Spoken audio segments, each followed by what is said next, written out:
Una sa lahat, First of hindi all, ko... ito was si Z. Joke nyo rin ba yun? Gen Z? A man, this guy should man up. Yeah. At sabihin sa'yo na dapat sabihin mo to sa mami mo. Yeah. O nga. Hindi sa paglalagay ko to sa pedestal or anything. Pero siya ang nagsabi din sa akin. Hindi kasi damay-damay eh. Kausapin. Yun lang yung point ko dun eh. Sabihin mo Gumagawa mo na kay mami. Sabihin mo kay... Binantayan niya pa ako noon. Doon sa laptop kasi baka daw hindi ko ituloy na sabihin kasi tinatatakot ako. Hindi kasi ang dating nun kasi kung ang tingin sa'yo, gumagawa ka ng kalokohan, di ako yung kalokohan mo. Ganun yung dating nun, girl.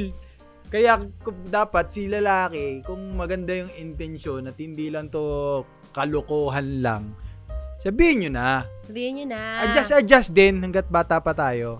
Wag kayong hindi to teleserye. Pero sinasabi namin sa ito para sa ikabubuti mo. Okay, Anyway. but thank you so much. Thank you so Naway much. hindi ka mag-leave group sa The Secret Oo. Friends. Okay. Next, Yung anonymous. live-in lang itigil mo muna. Charing. Wag, ikaw bahala. Ikaw bahala. O at least hindi yun yung payo natin. Hindi yun ang payo Hindi gaya natin ng iba. yan. Bawal yan. Naglilibin kayo. Ang bata-bata nyo pa. Sinasabi namin, kailangan alam nila kung nasaan disposition ka sa life. Anyway. Next. So, sige, go. Anonymous member ulit. Grabe, dami nila. Hi mga ka-Jebs, gusto ko lang makahingi ng ibang opinion. Okay, hindi ko babasahin, iba na lang. Sige, ako na lang. ng ibang opinion. What if yung boyfriend mo nakakapag-heart-like ng pictures Ayun na naman and tayo. posts ng other girls sa FB and IG? When I ask him, friend niya lang daw, kakilala niya lang daw, workmate niya lang daw. Pero yung pictures and posts mo sa FB and IG, mismo ng girlfriend niya, hindi niya man lang na-reactan. Ayoko siyang gawing big deal pero di ko maiwasang masaktan.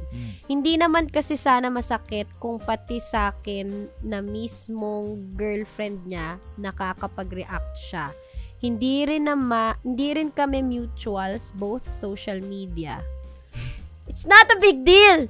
Okay? React lang yon, meta lang yon, ganon-ganon lang yon, walang ano yon. Ba't di mo nilike yung post ko nung isang araw? Di mo pinusuan. Hindi ka like eh. Ganon lang Ganon kadali. lang kadali yun. Pag nilike, ayoko nagsisinungaling sa sarili ko. Ganon lang yon. So narinig yung sinabi ni Z. Yun pala, hindi siya sure kung alam nung workmates niya na may girlfriend. So siya pala ang tinatago. Yun nga. So, kung tutuusin, okay lang naman, pero depende sa sitwasyon. Ganito yan. Sabihin mo na agad. Anong sabihin mo na agad? Sabihin na niya agad yung reklamo niya sa barangay. Sabihin mo kagad sa barangay. Hindi ko baga sabihin sa jowa mo. term namin yun. Sabihin mo na, sumplong mo na sa barangay. Ganun. Para maayos na yan ngayon pa lang. So that means, ibig sabihin, Tsaka sasabihin nyo ng hindi, dapat ganito payo ko sa inyo sa tanda kong to. Huwag niyong sasabihin kagad na parang inaaway nyo yung lalaki. Parang, Technique yan para mahuli nyo rin. Ako, kunwari mo ka na. Ako sasabihin ko sa'yo, kunyari ako na reklamo. So, sa ganito, para sa akin, pwedeng approach to. Yung parang, like ka ng like nung nung picture ni ganyan. Tapos, paano ba? Hindi, kasi ito naman, nilagay ako sa, siyempre, pag ako, bubuelo pa ako kung paano. Hindi, ang sasabihin ko na lang, siguro parang, depende, pwedeng ganito ang approach. Pwedeng ganito pero medyo rin to, delikado to, pero pwedeng technique to Uy, ang ganda ng photo ko. Ang ganda. Ba't di mo ni-like? Ba't yung kay ni-like mo? Hindi. Halata na yun. Halata na yun. Hoy!